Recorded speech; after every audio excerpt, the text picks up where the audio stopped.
Hey guys, Timmy D with Mid-South 360 out on a beautiful, absolutely beautiful afternoon toward the end of March. Man, it's so good to see the sun shining and blue skies. So I've been excited. This is my kind of weather. I look forward to spring, summer, and fall, and winter, not so much. Today's video is all about equipment, and much like I have done on my other videos, I'm going to be very detailed. So if you already have all your equipment, you already know how to use all this stuff, this video is really not for you. For guys who are just getting started, maybe they've ordered equipment, or maybe somebody just said, hey, you're now in charge of this, and you're really not sure how to set it up, what to do, what the bare minimum that you need, that's what I'm going to cover today. And so I'm going to go over what the absolute essentials are. I'm going to maybe talk about some of the stuff that's optional, and then things that just really make my life better. And so I'm going to go over all of this. And so just right now, just a really quick overview. We've got the CST Burger aluminum tripods over here to my right, and I'm going to show you how to set that up. It's got a Tribrach up on top of it. I have a laser plumb, which I really love, and so I'm going to go over that. Obviously I've got my ground control points that I just painted down here at the bottom. I've got my hard hat, safety vest, steel toe boots. You know, anytime you go to like rock quarries and stuff, or even any construction sites, you're going to be required to wear that. So got that. This is my portable battery charging system. Man, you can pay top dollar for some it's good stuff. There's different brands out there for doing portable charging, but if you're going to be out flying all day, you've got to have something. You got to have something. So I have just a marine battery. Then I have, and I'm going to show close-up shots of this later, but this is a Syntec power inverter. This is a 750 watt. Came from Harbor Freight. I think it's like 49 bucks.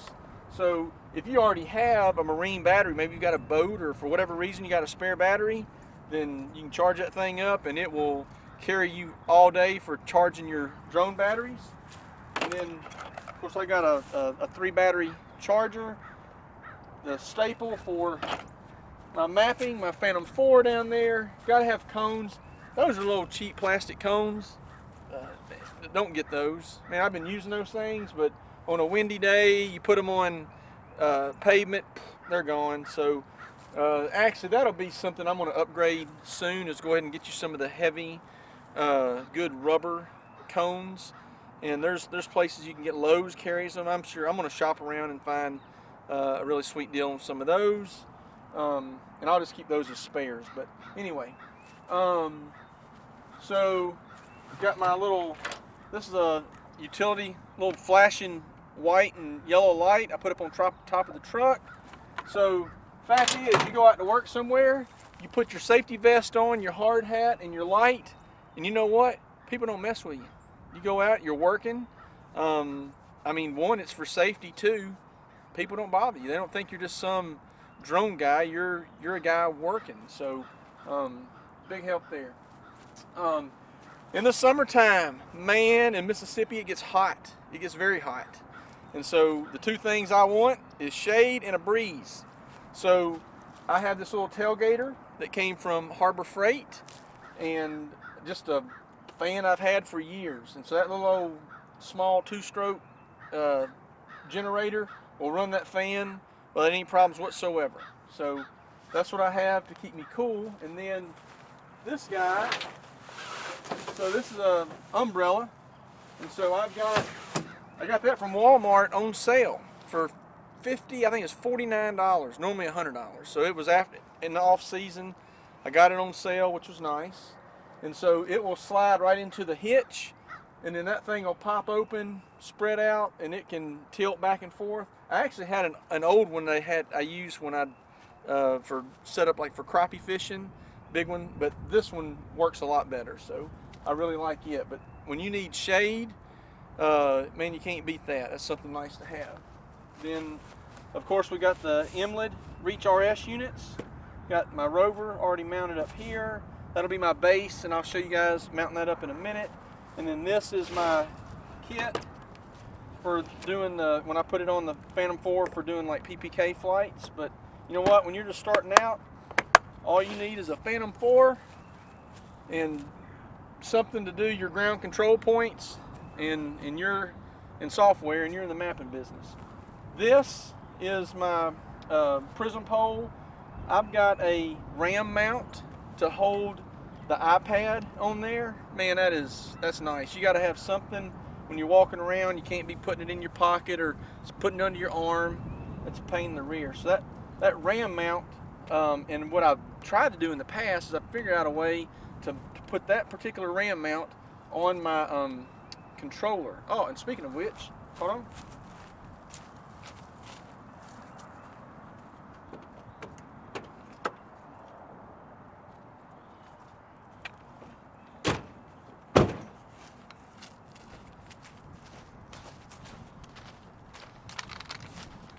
This thing is called a Hoodman that will hold your controller, so you don't have to sit there and hold it. For doing mapping, man, this is an absolute necessity.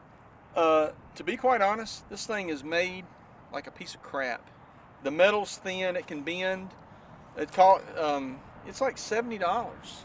So it's made very cheaply for how much it costs. It's ridiculous, but it is a necessity. So if you baby this thing, you know, it works fine, but it is not a high quality piece of merchandise. I'm just telling you that. But it works, and again, you can just go out. I don't want to be sitting here holding this thing for 15 to 20 minutes. I can have it right here if I need to look. Anyway, that's a very nice addition there. And I guess that's it. So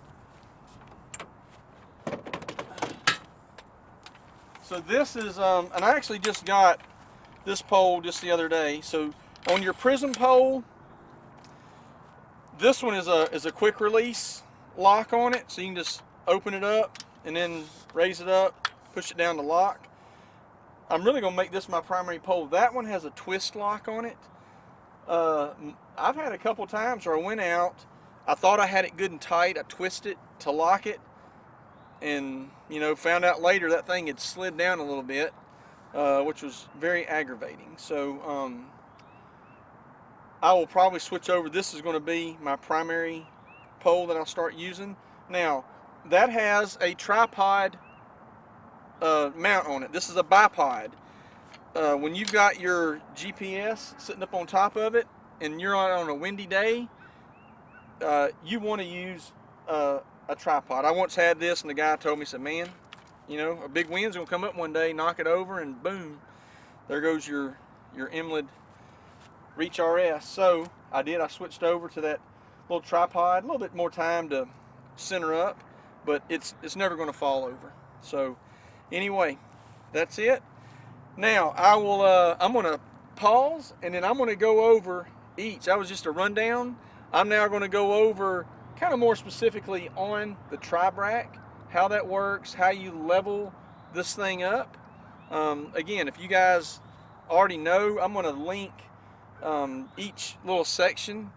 If you're new, maybe all of it's going to be beneficial. If there's just certain things that might help you, then you can skip down. I'll have an index of where each section is.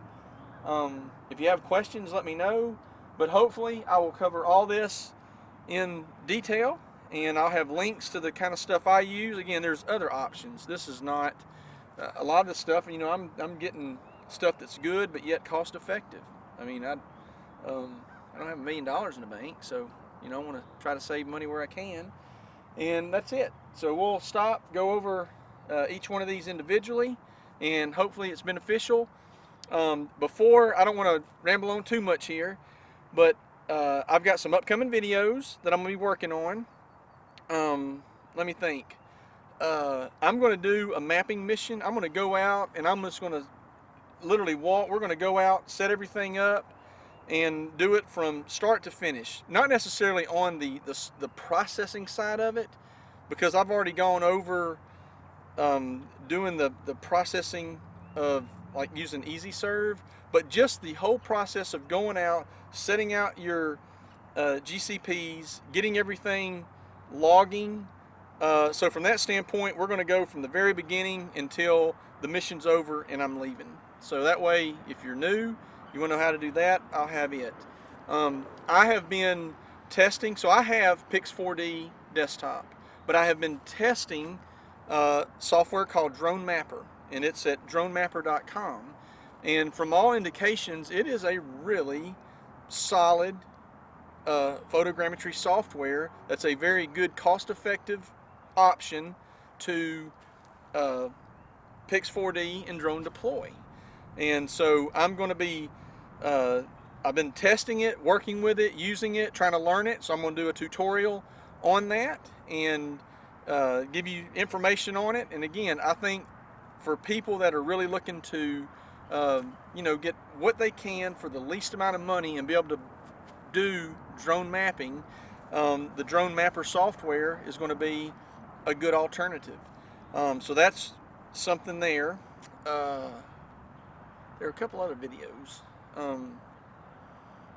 Well, that's all I can think of. For you guys that are brand spanking new, well, one, I got a rest at night, and so I'm just going to say, if you are looking at getting into drone mapping, and yet you have nothing, you have none of this stuff, and you just thought, you know, I'd like to start a drone mapping business. If you have to take out a loan, if you have to go borrow money to try to get into this business, honestly, you've kind of missed the boat. I mean, people that are already doing drone stuff, you've already got a drone business, and now you're trying to diversify, or maybe you're in a company and somebody is giving you the task of doing the mapping within a company, and now you're trying to learn. You know, this is going to be good, helpful stuff. But if you're a guy that's just been sitting around thinking, you know, I want to start a business, man, you've kind of missed the boat on getting going. It's going to be, one, the investment. So if you got to borrow money, then I'm telling you, you're probably making a mistake. Look, if money's not a problem, and you could almost just figure, you know what, if it doesn't work, it's something I enjoy and it's a hobby, and so be it, man. Just knock yourself out. But for you guys who are having to try to tell your wife, hey, I can make this roll, it's going to take you a lot of time to get going. It's going to take you time to learn it. Then you got to earn, you know, go out and get business. And it can be costly to get all this stuff. So if that's you, you know, you probably ought to find something else. If you can just go out and buy the equipment and you're doing other jobs and you can kind of work your way into the business, then, you know, might work for you. And lastly, a good resource is the Drone U. You know, I have been a member of the Drone U for over a year, and there's a lot of good stuff on there. So if you are it really doesn't matter whether you're brand new or not. I mean, I've been doing this for a little while now, and I still go there. And so I do not know the guys. I've never talked to them. I mean, I know they're not. Paul, Rob, and Vic Moss are the three main guys that give a lot of information and talk there. But Vic Moss just did a video probably 3 weeks ago now, maybe a month, on how to get your nighttime waiver. And that is something I'm going to be doing in the next probably 3 to 4 days. I'm sitting down, going through that video, following that step by step so I can get my nighttime waiver. I've once tried it before, it was denied, and then I just let it go. But Drone U, another really, it cost, but they got a ton of resources on there for new guys. And by all means, subscribe to my channel. I'm going to try to come out with a lot more stuff. Now, if the weather's nice, I'm going to keep videos rolling and try to have really helpful information. So anyway, that's it. If you like this video, hit that like button down there and subscribe, and we're going to move on to each individual part. Okay, so I did not have this originally, but I wanted to just show you this umbrella. Man, this thing is a pretty sweet setup. Originally, I went online and bought this thing, which is designed to put an umbrella of some sort in here, but it was really close to my tailgate, where this one called the Tailbrella. And again, I got this thing on sale. I should have bought a couple, but I got it on sale at Walmart for $49, but it was in, what, November?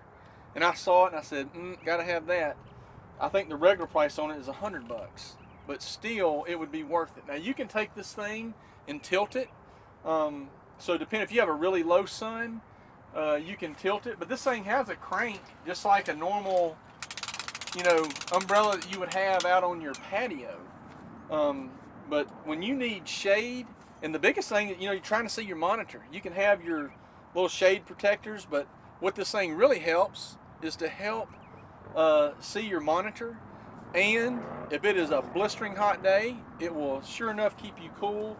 And I'll have my fan. I usually put the generator on the other side of the truck so I don't have to listen to it as much. And I'll have the fan right here blowing across this way. So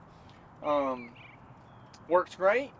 And I just wanted to let you guys see what it looked like up, because it can come down really quickly. Boom, throw it in the back of the truck, car, whatever you're driving, and then take off and go on to the next job. Okay, so the first thing I'm going to do is I'm going to go over the aluminum tripod. This is a CST Burger. I don't have the model number off the top of my head, but I'll link it. And look, you can go on tigersupplies.com. Those guys usually have the best prices on a lot of stuff. Now I did order this on eBay, and this is the Tribrach, and I had a good price on this thing. So now I just recently, mine broke, and so I'll show you in a minute what happened. So when you get your tripod, let me set that down right here.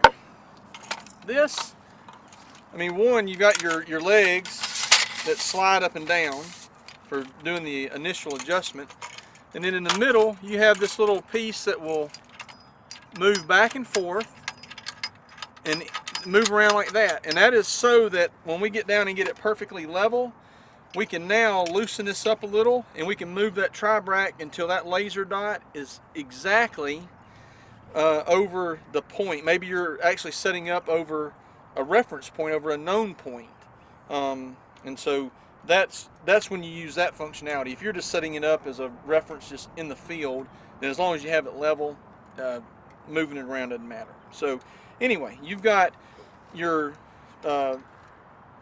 that's how that works for putting the Tribrach on. And once you put it on, you'll not take it on and off generally. I mean, I don't. You could put that on there. Now the one thing I'll point out, and I may actually start taking it off, this one right here, this wheel, it broke, and I don't know if at some point I let it hit. I've been very careful with them, but I don't know if I let it fall and let it hit, and that's what broke that loose. And this is a deal where you can't buy replacement parts. You just have to get another one. I think it was, you know, right at I don't know, $90, something like that. So anyway, I'm going to keep this one, and that way I'll have one for parts. So when you get ready to set up your, take that off. When you get ready to set up your tripod, you're going to come, and let's say you're setting up over a known point. Well, the first thing I'm going to do is I make sure my legs, you know, they're pretty even. And then you take this, you don't want this extended all the way down. Generally speaking, I'll do something, you know, a little bit halfway down. Then I'm going to come and I set it up to try to get it fairly level. There's a little bubble that is on here, but I actually have a much better one, bubble level, that I got online. This thing wasn't super expensive either, but it's much larger, and I think it's going to be more accurate. And so I will put it dead center. And so now I will turn the laser light on, which you're not going to be able to see it, but the laser light, you know, it's off center here. And so I'm going to, the best I can, I'm going to go ahead and get this thing sort of leveled up. Alright, that's pretty darn close. Now I'm going to move it to where my laser, and this is, again, I can loosen this up. Right here I can move it all around, but what I want is I want to start it out with it dead center. Okay? Now I can see my laser. I have it fairly level. The laser is dead center. Now I'm going to go ahead and I'm going to run my feet in.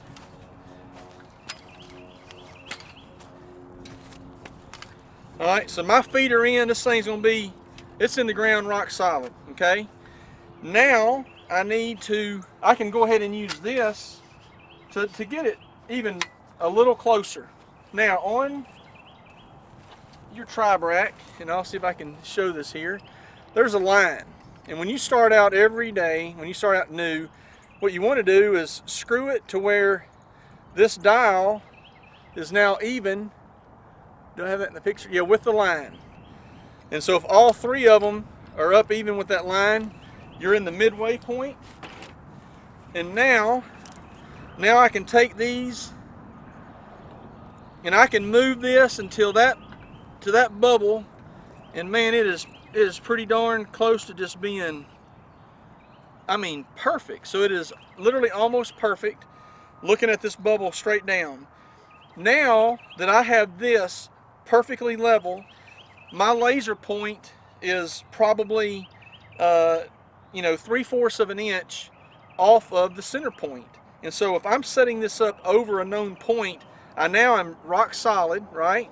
So now what I'm going to do is I loosen this up because I was dead center, and now I take this thing and I slide it over to where that laser dot is precisely, I mean, it's a millimeter sized dot.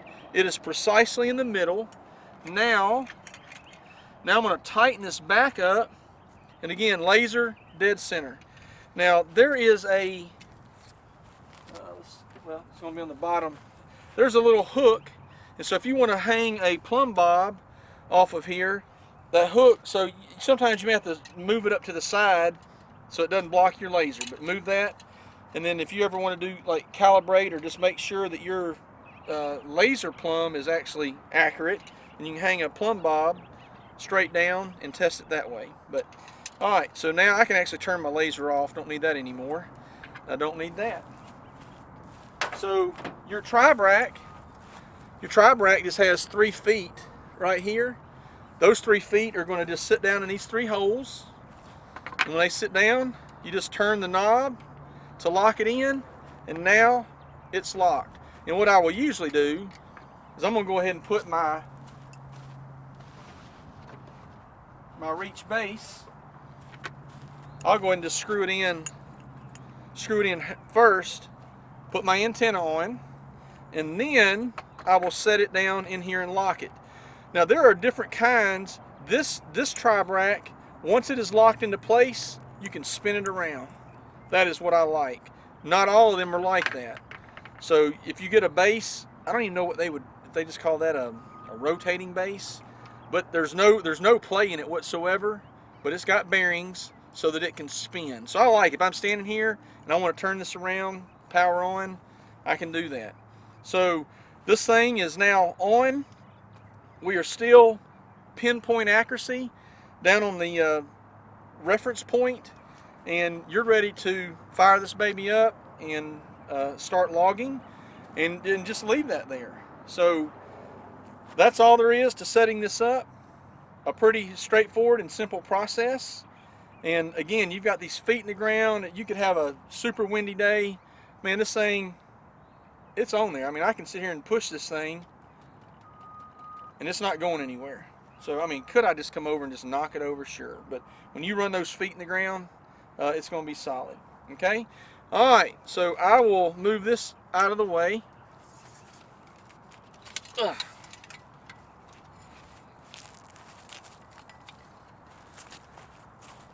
Now, you got your Prism pole.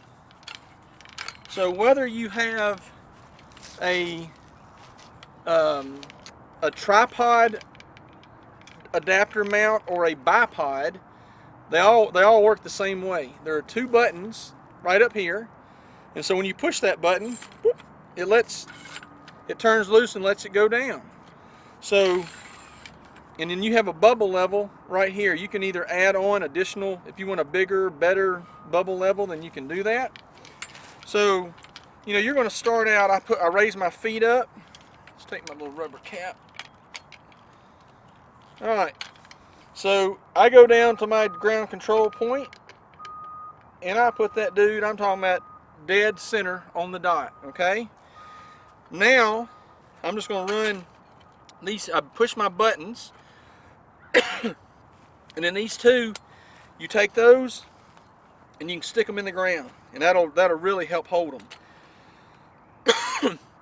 After they've been stuck in the ground, you're going to push these buttons, and then you're going to move, and you have to get over it and look, and you're going to get that thing to where it's dead center.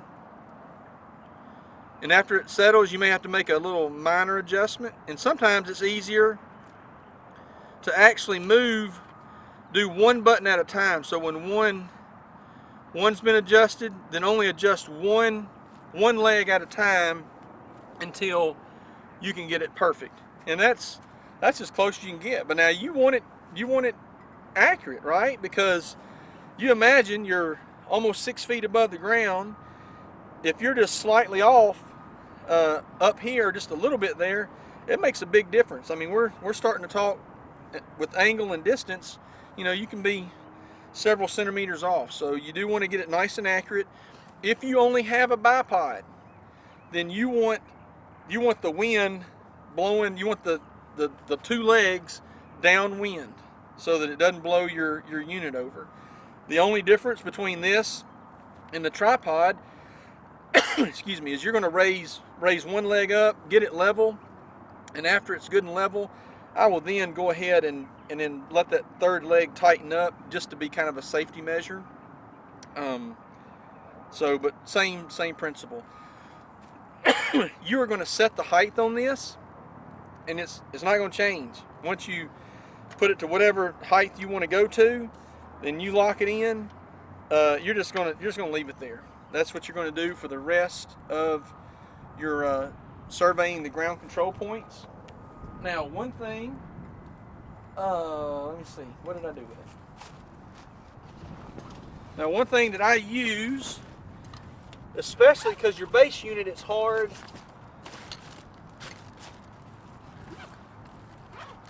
Okay. Now, this is a really good one. You don't need this. You can get you a laser tape measure for probably 30-40 bucks. This is a Leica Disto E7500i. Again, this is a very nice piece of equipment, but now this can measure with very good accuracy distance from here to wherever, and I think it goes up to like 660 feet. But what you'll do is once your base unit, you do not need it.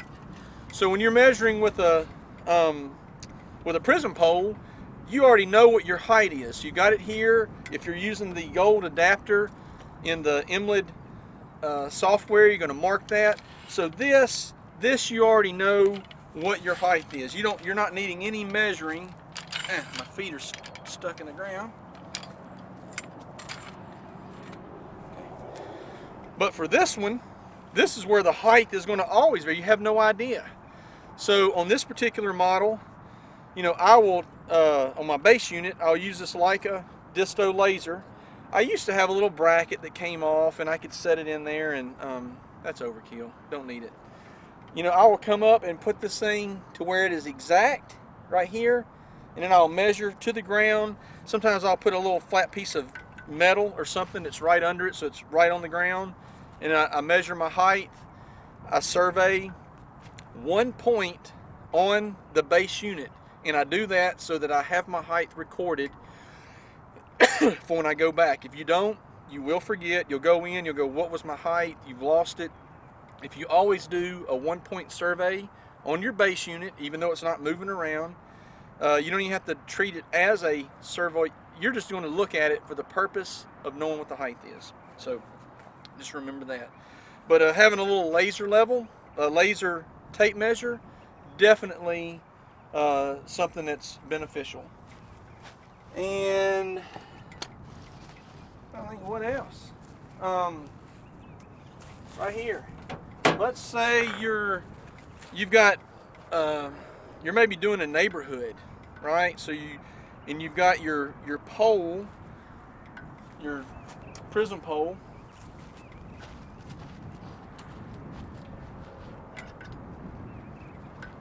On my Prism pole, I actually use, and I'll show you this right here, I use this quick release right here. And what this does, so on top of this is a standard mount that will stick up. This will slide down and lock down on it. So if you're traveling around the neighborhood doing GCPs in a large area and you're going to be driving from point to point, you can put this magnetic base up on top of your car. Now you can take your inlet off of your Prism pole. This will be mounted on your car, and you can travel to your next site, take it off, put it back on your Prism pole, and then survey your point. So this little magnetic mount and this quick release is definitely a nice little thing to have. Now when I'm through, I'll just unscrew that, and this fits nicely in my inlet RS case, and got a little slot there to keep it. And so definitely something worth having, but not a necessity. I mean, that's again not a necessity. And again, the ram mount over here, nice.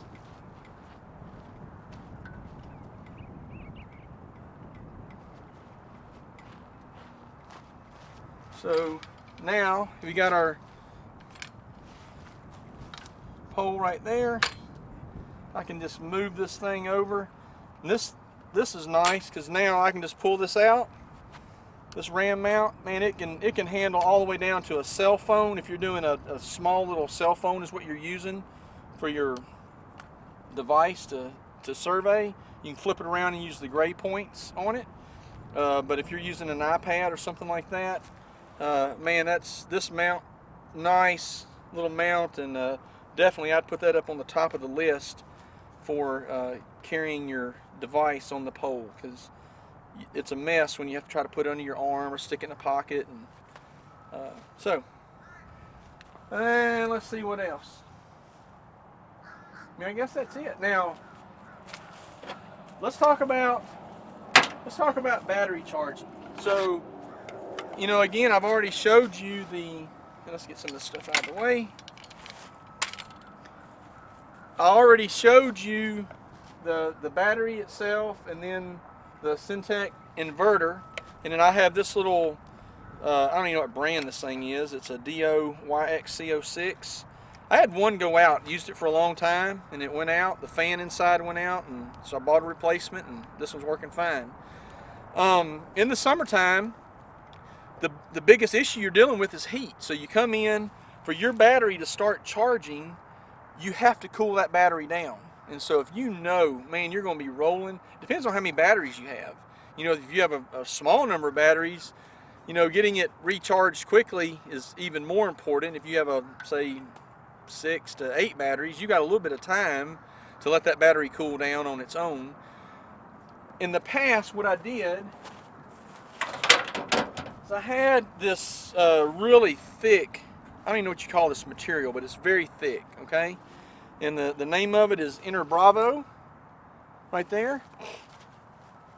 And I would put, this is a watertight seal.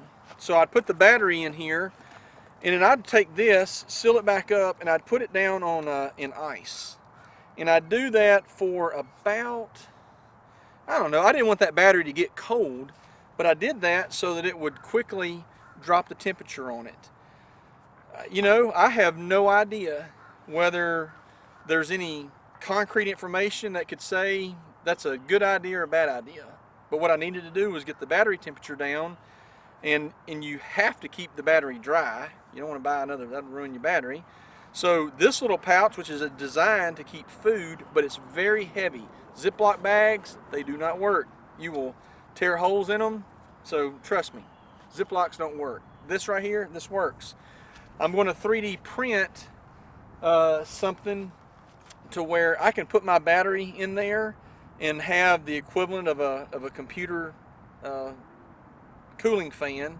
I don't know what what are those 120 millimeter fans. So get a fan on there that'll very quickly pull air through, and cool it down that way, because that'll get it cooled down pretty quickly. If you are using this method, you cannot leave that inside your car if you're out in the middle of summertime and your windows are up and your car is getting hot. Can't do it. So I'll usually move this to the back of the truck, even if the outside temperature is say 95. As long as it's out, I actually have the umbrella up, I have my fan running, keeping me cool, and then you can have your charging system out there. As long as it's in the shade, it's not getting hot, and it'll still run just fine even if it's 95 degrees outside. So, but you can't leave it in your car because it'll get too hot. And if the battery gets too low, that Syntec inverter will sound an alarm if the 12-volt battery you're using does not have enough juice to actually invert and power whatever you're trying to power. So it'll start beeping and let you know. So in some cases that battery will start getting down low, and instead of me being able to charge 2 or 3 batteries simultaneously, maybe I can only do one. But that's that's going to be usually if I've already gone 2 or 3 days on it and it's starting to get low. But if on a full charge, that battery will run me all day long without any problems. And of course, the Phantom 4 down there, that's the staple for mapping. Okay, so to make my GCPs, man, there's been I don't know, what, 50 different designs that people have done making GCPs. The color that you can see the easiest. So the color that your eyes can pick up easier than anything else is green. And that's why, when you start studying colors, you got green screens, chroma key. Green is the color to see the easiest, and so that's why I painted my GCPs this chroma, what you'd almost consider like a chroma color green, and then a flat black. Both of these are flat. Even though these are flat, in some cases when the sun is just right, I still get glare, and it's a lot harder to see than when there's no sun reflecting on it. Man, this wood, I'm going to now switch over and I'm going to go get some plastic. There's a certain kind of plastic. I found a company in Memphis that makes that plastic and it can be painted. It's easily to be painted. You could leave them out at a job site and they could get rained on and sit in a puddle of water and nothing's going to happen to them. This plywood right here, man, I thought it would just hold up if they get wet at all. This plywood, man, it just warps. It's terrible. Again, plywood's not, unless it's marine or exterior plywood, it's not really designed to get wet. But I thought that it would hold up a little bit better if it got wet, and it does not. So sometime soon I'm going to switch over, cut me some plastic ones, and this size right here, man, this is plenty big enough. Flying at 112 feet to up to, just depends what the situation is, but this size, you don't need anything bigger than that. I think that's, is that 18 inches? Well, maybe 16 inches maybe. But that's plenty big enough. Again, I hope it's been helpful. If you have any questions, put them down below. If you got specific things you'd like to see, if you got suggestions, maybe you already know the topic, but you think it'd be good for other people that are new. You kind of remember that it was a struggle. Man, just throw it down there. Throw it out. Say, Tim, why don't you do a video on so-and-so. Doesn't mean you don't know about it. It's just a good suggestion. So I'll take those as well. And I guess that's it. Appreciate you watching. Look forward to the next video. Thank you guys. Have a great day.